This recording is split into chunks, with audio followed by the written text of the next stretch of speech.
రాద్ధాంతాలు, దీని మీద జరుగుతున్న అనేక రకాల ప్రచారాలు, మరి వీటన్నింటికి చెక్ పెడుతూ సిబిఐ రిపోర్ట్ వచ్చిన తర్వాత, ఏదైతే సిట్ రిపోర్ట్ ఉందో సిట్ రిపోర్ట్ వచ్చిన తర్వాత అత్యవసరంగా యాక్చువల్లీ అప్పుడే నిర్వహించుకోవాల్సిన సభ మరి ఇంత దుమారాలు ఇన్ని పరిస్థితుల తర్వాత ఎందుకో స్లోగా నిర్వహించడం జరిగింది. అది కూడా అత్యవసరంగా తీసుకోవడం జరిగింది.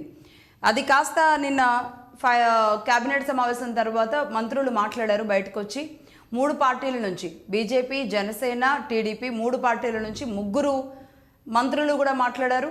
మేము ముగ్గురు ఒకే విధానం మీద ఒకే రిపోర్టు ఆధారంగా మాట్లాడుతున్నాం తప్ప ముగ్గురులో కూడా ఎలాంటి వ్యత్యాసం లేదు, అంటే 3 పార్టీలు 3 రకాలుగా మాట్లాడడం లేదు అన్న విషయాన్ని ఖండిస్తున్నట్టుగా నిన్న 3 మాట్లాడడం మనం చూసాం. ఎందుకంటే జనసేన కూడా దీని మీద ముందు రోజు అత్యవసర సమావేశం ఏర్పాటు చేసి ఎందుకు లడ్డూ విషయంలో మీరెవరు ఎందుకు నోరు మెదపడం లేదు, వీటన్నిటికీ సంబంధించి నేనే మాట్లాడాలా అని కూడా పవన్ కళ్యాణ్ గారు పార్టీ క్యాడర్కి చురకలు అంటించినట్టుగా తెలుస్తుంది.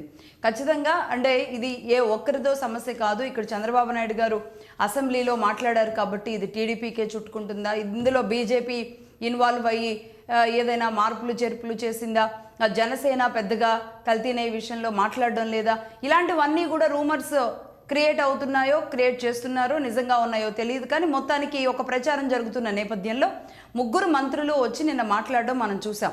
పయ్యావుల కేశవ్ గారు, నాదెండ్ల మనోహర్ గారు, అలాగే సత్య గారు బీజేపీ నుంచి 3 మాట్లాడారు. సో మొత్తంగా ఓవరాల్గా క్యాబినెట్ తేల్చింది అన్న విషయాలను 4 పాయింట్లు చెప్తాను. 1, కల్తీ జరిగిన మాట వాస్తవమే అనే విషయాన్ని ధృవీకరించారు. అయితే ఇక్కడ ఏదైతే సిట్ ఇచ్చిన రిపోర్ట్ ఉందో అలాగే ఛార్జ్ షీట్కి సిట్కి వీటన్నిటికీ కూడా వ్యత్యాసం ఉంది.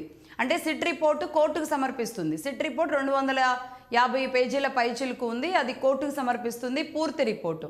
దీని బ్రీఫ్ ఏదైతే ఉందో సుప్రీంకోర్టుకి సమర్పించిన బ్రీఫ్ ఏదైతే ఉందో ఆ బ్రీఫ్ని స్టేట్ గవర్నమెంట్కి ఇస్తుంది. అయితే స్టేట్ గవర్నమెంట్కి ఇచ్చిన రిపోర్ట్లో అలాగే సుప్రీంకోర్టుకి ఇచ్చిన రిపోర్ట్లో రెండింటిలో వ్యత్యాసం కనబడుతుంది. స్టేట్ గవర్నమెంట్ దగ్గర ఒక రకంగా ఉంటే అక్కడికి వెళ్ళేటప్పటికి కొన్ని మార్పులు చేర్పులు ఉన్నట్టుగా తెలుస్తుంది. అంటే 250 పేజీల రిపోర్ట్ కాబట్టి దానిని అందరూ పూర్తిగా చదివే అవకాశాలు ఉండదు. కాబట్టి ఇక్కడే అంటే ఈ అవకాశాన్ని మరి వైసీపీ మళ్ళీ తీసుకుందా లేదు అందులో మేము బయటపడతామని వైసీపీ పూర్తిగా భావించిందో తెలియదు. కానీ మొత్తానికి అక్కడ నుంచి ఏదైతే సుప్రీంకోర్టుకి ఇచ్చిన రిపోర్ట్లోని కొన్ని అంశాలను తీసుకొని అసలు కల్తీయే జరగలేదు, దీన్ని దుష్ప్రచారం చేశారు అంటూ వైసీపీ జెండా ఎత్తుకోవడం. ఆ జెండా ఏ స్థాయిలో అంటే ఫ్లెక్సీలు పెట్టేసి వీళ్ళే అసలు దొంగలు, వీళ్ళే భూతాలు, వీళ్ళే దెయ్యాలు అంటూ వాళ్ళు ఫ్లెక్సీలు పెట్టడం, వీళ్ళు ఫ్లెక్సీలు పెట్టడం. ఇది కాస్త ఏళ్ల మీద దాడి దాకా దారి తీసింది కదా, అందరికీ తెలిసిందే. సో మొత్తానికి కల్తీ జరిగిన మాట వాస్తవమే. ఇప్పుడు కొత్త విచారణ కమిషన్ని రాష్ట్ర ప్రభుత్వం నుంచి ఏర్పాటు చేయబోతున్నాము అని ఒక కీలక నిర్ణయం తీసుకున్నారు. అంటే అటు సిబిఐ ఇచ్చిన సుప్రీం